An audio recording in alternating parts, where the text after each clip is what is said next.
Hello everyone!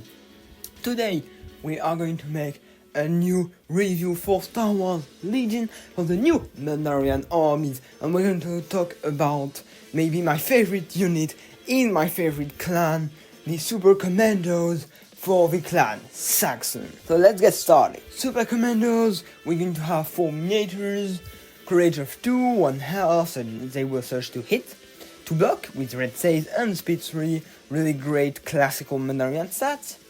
They will have jump to action, so once again classical Mandalorian stuff. It's their jetpack, it's really nice for moving quickly.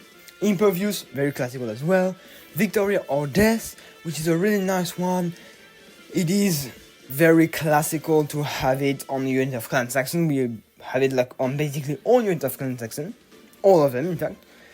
And it allows me, if I suffer 1 on that unit, to take an extra suppression after the end of the attack and get either a dodge, either a name, which is really nice, either to make sure my unit is going to survive, like I take a few shots, but I have red saves, heavy cover, maybe dodges, and then I just take more dodges, so if I'm going to be shot at multiple times, then it's really okay. Same for deployment, it can be nice if I have like a unit that is early on the board, takes a 1, I can just take an extra suppression and give this unit a dodge.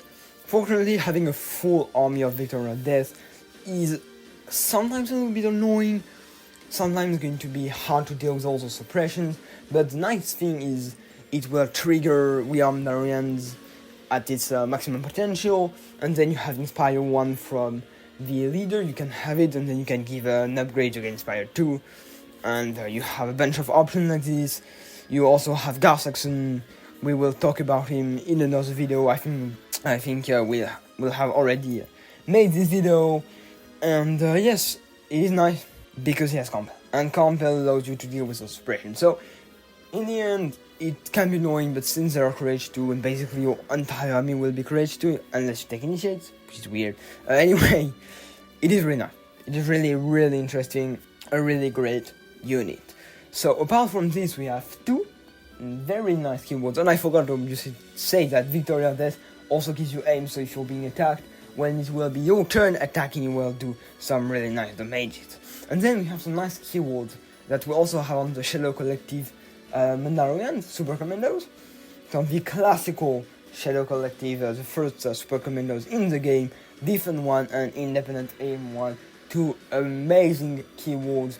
Defend 1 means you get a dodge when you get an order, so if you need this unit to survive, or if you just know the unit is going to be attacked with heavy cover dodges, search to block, Victory or Death, it can be really, really hard to kill that unit. You just need to give this unit an order, and then Independent Aim, so that you can easily, sometimes by not giving orders to this unit, stack aims in a very brutal way. It also synergizes with Rook Cast's special unique command card, because you don't have to give an order to the second unit to who you give a standby, and then you can just give the standby to your commandos. They will have a name from Independent Aim, and they will be able to deal really great damages, because if your opponent is going to like run into you with a unit that isn't immune range pierce, and all that isn't like really hard to kill, that doesn't have that isn't surging to block, you can just trap it, and if you want the point like very close to your enemy unit, you can put lots of pressure by using this command card, especially with the Independent Aim one. About their range weapons, they're compared to the original Super Commandos, they have better short range damages, I believe. Yeah, a bit better short range damages because they surge to hit, but they have way less good range damage. They will have only 1 black at range 3, which makes it not very useful, in fact, at range 3. Although it's okay, but not as interesting as it could have been. And then we're going to have a red and a white melee 2 range 2, and that is quite interesting, obviously. Some really nice range 2 weapons, really scary unit. Now this unit, apart from the classical common upgrades, will be able to take either a Gunslinger that will shoot into melee, or at range 2 red dices, 2 white dices with Overwhelm, so this allows you to get to 6 red dices and 6 white dices. That is quite amazing. That is an average going to be something around 7 hits and a half, which is really impressive really scary for your opponent, and then the other one for extra suppressions is as well really nice. You have another one that I personally think I think I prefer this one. So this one is going to be a red and white. As French 3 is going to be the marksman, and you will get lethal 1. So a red and white is okay. It's like a normal damage. It makes your range dice quite interesting with it, and because you have lethal, which means you can fire a name to get Pierce 1. And that is really interesting. It means that when your opponent gets too close to your standby, you're gonna get auto 1 thanks to lethal and Pierce with Rookcast. It also allows you to get on the first turn, on the deployment, since you move at P3, some tiny bit better range damages. Like, you don't hit very hard normally, you will hit a little harder with those damages, so that's nice, because it can sometimes lack of those damages in your army, and otherwise like you had an extra marksman, which isn't bad, you know, in range it isn't bad. It's just like having an extra marksman. So yeah, I think it's pretty nice both ways, so at range and at short range or long range. So yeah, I think a really interesting, both of those upgrades are really interesting. And then we can have Gas Saxon, which I would obviously not recommend, because although you can get to lethal 2, it is extremely expensive if you get Gas Saxon and the marksman. So lethal 2 would obviously be amazing, but it's just too expensive, I believe. And then since it's range 5, you want to get most of your commandos really want to get range 2. It's not really valuable. However, you have 2 quite valuable upgrades, starting with Rookcast.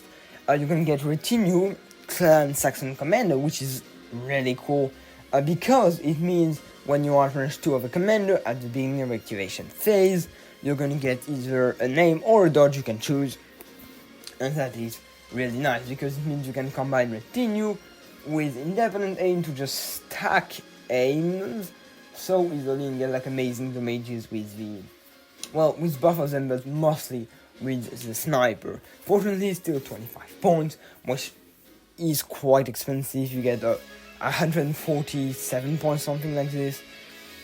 And then you might want to add shields, or a flamethrower, or a jetpack rocket. It's extremely expensive, so it's a little bit hard to manage that. And we're gonna also have Tristan Wren, which is useful for both, but I think it's better for the short range Gunslinger. Is going to bring you Precise 2, and then some light commander units may issue orders to this unit regardless of affiliation, which can be useful, I guess. But the most interesting thing is Precise 2. It's amazing.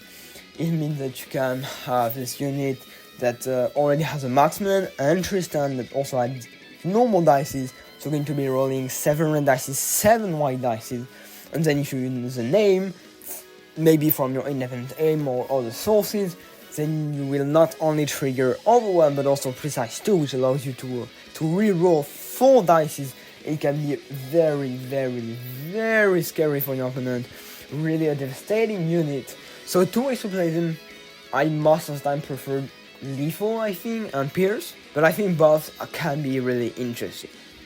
And then we also have a bunch of other possible upgrades, such as training upgrades, which I don't think are that interesting. Also, you could use Upwell and Personal, but you can still get dodges other ways, so maybe not the most interesting one. Combat Shields, classical upgrades that is really interesting. Unfortunately, it's 10 points, and you have only expensive units in this army, so it's a little hard to get the points to use it. What I find very interesting, though, are going to be the Flame Projector. I feel like you just get this amazing threat on your commandos, where they can like wipe out units in just one shot, like with Spray Suppressive Blast. It means you get at range 1, you get like, maybe either like if you're attacking a unit with 5 miniatures, if it's a clone unit, you can just wipe it out in just one strike, one attack, and that is amazing. That is what I love about this unit. Maybe like you're going to roll 5 red dice for one of your miniatures. Let's say you've taken the marksman, it means you get to 5 to 6 red dice, and a white, and then you have the 3 of the normal guys, which are going to be 3 red dice each. So you're going to get up to 9 red dices and 4 white dices, and that is like really scary for your opponent. It is an amazing amount of the mages. It is really devastating. Shot is going to get you to like something around I think 8 hits and a half, 9 hits and a half, something around 9 hits and a half, I believe.